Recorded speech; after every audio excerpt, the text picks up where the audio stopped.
next run. And you were saying 300 hours of gameplay. I would say for someone like me, it's probably more than that. I feel like completionists are going to have a heyday with this game. Oh, yeah. Oh, my gosh. It's really cool. Like, one of the things that me and Matt have been doing is trying to do speedruns. And when I say Matt and me, I mean Matt, because I can't do speedruns. But he's getting to the point now where his muscle memory is taking over the controls. But still, it doesn't really matter because the further along you go, the enemies change as well. The type of enemies based off of what level you're in. So, like, you might be in the mountains and you'll get these, like, Igor-looking, like, Yetis made out of ice, right? So then all that planning that you did beforehand of changing what heroes you use and what spells you have won't matter anymore because the dude's made out of ice. Gotcha. So it's a really cool situation where, like, the strategy involved is literally at every single point of this game. Gotcha. Yeah, so, go ahead. You mentioned speedruns. I was just going to point out what's great about Has-Been Heroes is you can really play it at any speed that you want. The game will auto-pause every time that you make an attack to kind of give you the ability to quickly decide, okay, who do I want to move into what lane to prepare for whatever's coming next. And as the game progresses, that's going to be so handy because you're going to have lots of characters and you need to know which ones to use at which times. So having that pause functionality is like absolutely necessary when you've got hordes of these blindfolded skeleton dudes coming at you. Well, it looks like we're actually going to be able to hit the mini-boss here. So you'll be able to see a section with hordes of skeletons. So in the lower left, we've got the 3 characters, and then we can see all the little slots, and those are all for their weapons and items. For the items, exactly. So what happens is, while you advance in the game, the more you advance, the harder it becomes, but at the same time, the more items you're collecting. So your characters will get buffed up as well. But being a roguelike, if you die, you lose everything. That's and you get to start over. Oh my gosh, yes. So brutal. I love it. And what's funny is we were also talking about kind of the strategy in here. So, for people that have never seen a game like this, what they're trying to do is take all these, their heroes and then push these waves of creatures back. But the way they're doing it is Matt is actually making very clever decisions because you have to drain someone's stamina first, right? Before you can get to someone's HP and actually eliminate them. That's a perfect, exactly. Those little green squares that you see next to those the long red squares are your stamina, and your enemies have the same thing. So what it is you want to make sure that you minimize the number of attacks by hitting exactly the same number of stamina and then following up with someone else. So it's a combination of timing, but it's also you can't move your heroes unless you've actually taken it a turn. Right. So you have to make a decision. It's amazing. So like that's why people like Matt, when they're playing, they already have planned the things that they're doing. Whereas people like me, when I'm playing it, literally pause it, use my finger, and then outline everyone's position in the map so I can know who to attack and when. Oh man, what's so funny is like, I've seen this a couple times already and at least, getting my hands on this. And what I'm thinking is like, taking a look, the way I would do it is always looking at like their stamina, like how much stamina in what lane. Yep. Okay, and then looking at my guys and my stamina. Nope. And like, and what kind of spells, and people can hit cross lane, and there's all kinds of depth here. So I will say, this thing gets deep, and but I mean, it'll be easy at the beginning, right? But I hear it's pretty fierce, man. It is, but the good news is that Frozen Byte guys did want to give you a challenge, but they understand that the learning curve is a little bit harder. Mm-hmm. So the first world is, I don't want to say easy, but it's easier. So it kind of slows it, gives it to you slowly, and then afterwards, that's when it gets harder and harder and harder. Got it. The more you play, the harder it gets. Exactly, but the more you play, with more opportunities to get items, like a spell vendor here, he's going to be able to give me a spell that will hopefully help on this mini boss that's coming up.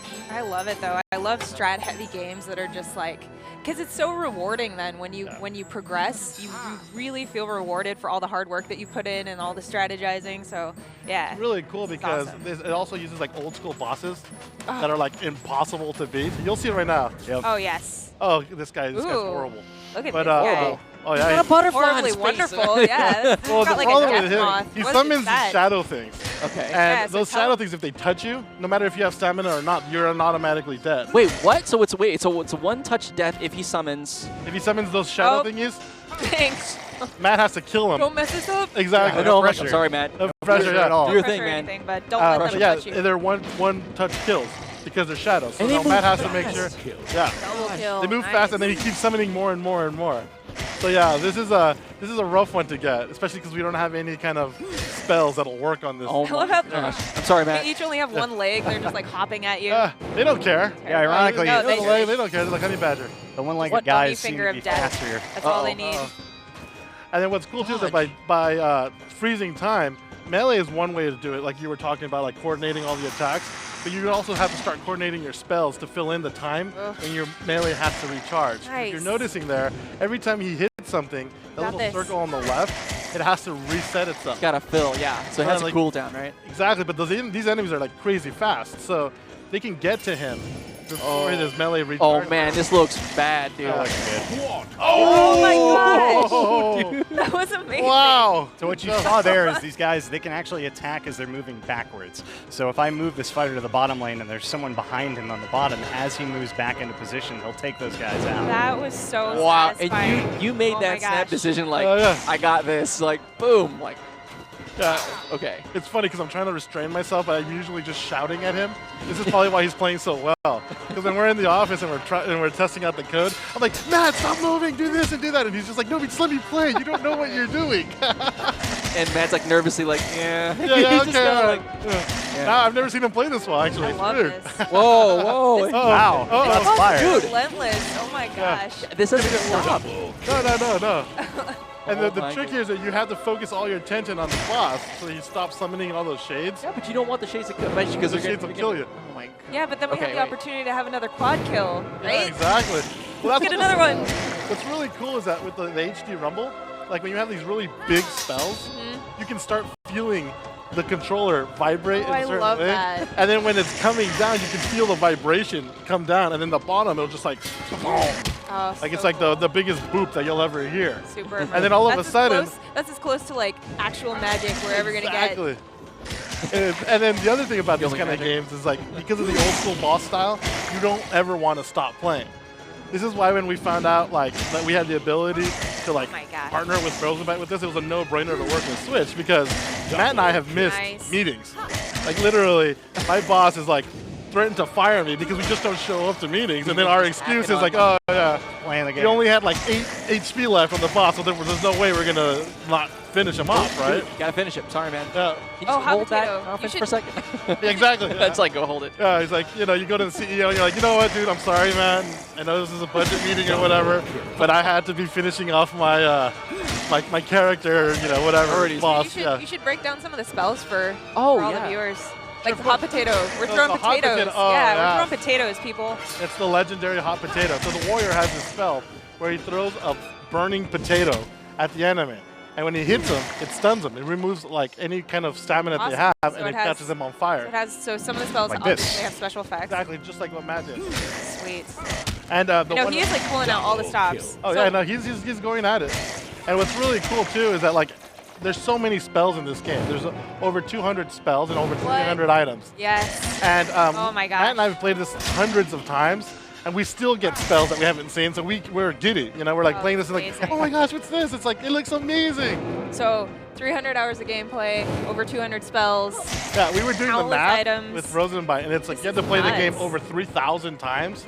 Oh And be my like, get a gosh. unique thing every single time, Yeah. just to make sure you get every single unlock. This is amazing. It's making me nervous. You're like letting him creep up towards you, and I'm I like, know. oh, it's Look, so strategy. close. He is like, Strategy. he's like Close. holding it Almost down. got I know. We are so close. Oh, Ed. I can almost taste it. No. Take down the death moth. oh, that's got to be it, right? But he keeps going to the mage's lane. That guy has. There we go. absolutely- Yes! Oh, there you go. Hey! Oh, That was awesome. oh, dude, that's. Great work. Nice. Yeah, that was Seriously. See, Nobi, see. Yeah, see, when I don't See? talk, it actually helps him. Those things that you saw on the top there, those little tokens that were rotating, Uh-huh. those things are showing you what kind of level that you're going to be going to next. So you can start thinking about your strategy. So right now, he's going into the Dead Forest. So if you'll see this, all the enemies that are in here are going to be adjusted towards that level. Oh. So even if he had the perfect spells before, they're not going to really help him here maybe. Yep. I So now see. we're It seeing a just totally depends. new combination of enemies than what we saw before. And if you look in the bottom, there's a completely new map as well. Oh, jeez. So And the cool. number of tokens shows you how many mini bosses you're going to have to get to before you get to the boss. So right now, there was only 2 coins, which means if he finishes this level, we'll actually be able to see the boss, which is like this giant ghost pirate, which is elemental every single time you hit him. Yeah. So let's say you have all your like amazing lightning spells, but you get to him and he's a lightning elemental, then you can actually do no damage to him. You're going to have to let yourself die and go back and start over. Dang. Yeah. So you really have to plan out what you're doing like, pretty far in advance. That, or at Exactly. least kind of prep different elements so you're not caught off guard depending what it is. Or just kind of hedge your bets on something Yes. and then like you know, maybe do like 2 in 1 if you have multiple spells, and make sure that you cover stuff. Exactly. And the other thing too, it's a roguelike, so we want you to die. We want you to lose. We want you to lose. We want you to just You hear die that? drastically. By the way, No, no, the reason why Death you and want destruction. it's part of life. yeah. It's really the best way to learn. Yes, because That's true. that's what Right. teaches you what you're going to be going up against, and that's why in the roguelike, that's why when you start over, it sounds like like horrible, but at the same time, it opens up your opportunity to get new items, new spells, and go in there in a completely different way. So one of the things that like Matt taught me was, all right, go forward with whatever you got. Try to beat as far as you can, and if you die, adjust your like anything that you're getting to make sure it fits something what you just played. There's a better chance that you're going to be able to beat it the next time around. Can we actually open up a menu and show people what that looks like? And Of course. yeah, let's check it out. If you look at the spells section there, it shows you Oh my all the gosh. different spells. Yes, All those little question I love marks this. Look at this. are spells that we haven't ever Are discovered. you guys looking? Look at all those question marks. Yeah, there's a lot Those of are all question things marks. that you can get. Exactly. And those like solid metal ones, those are the things that are currently in the pot. So when you get to the spell vendor, you're only going to be able to get one of those. If you die a amazing. lot of times, more spells get added to that pot. I see. So you have a better chance of getting better spells in the See, future. so dying's great. Yeah, I'm telling you, dying Dying? is going to be great for those people starting You off got in the items game. as well. Items is a massive list as well. This is amazing. Yeah, but I it's just cool. Like love when you this. talk to these guys about how they came up with these items, it's just like the most random thing. You know, like they were in the kitchen and something happened, so then they thought about let's make a fork. And then, like the fork will give the mage a tuning ability or something like that. Oh, that's awesome. And every single time you're talking to these guys, every single time something new comes up, they send us this build, and me and Matt just clear our calendars and play for the full day. Aw, that sounds like a dream. Oh, it's an unbelievable job. Yeah. Oh man, so you know what? I So think cool. we got a jet. I think it's about time. Thank you so much, guys, for Thank coming you around. for having us. You're Yeah, awesome. Definitely, and again, for you guys, don't stick around. Next we have, you ready for this? The Legend of Zelda: Breath of the Wild with some special guests. So Wow. don't go.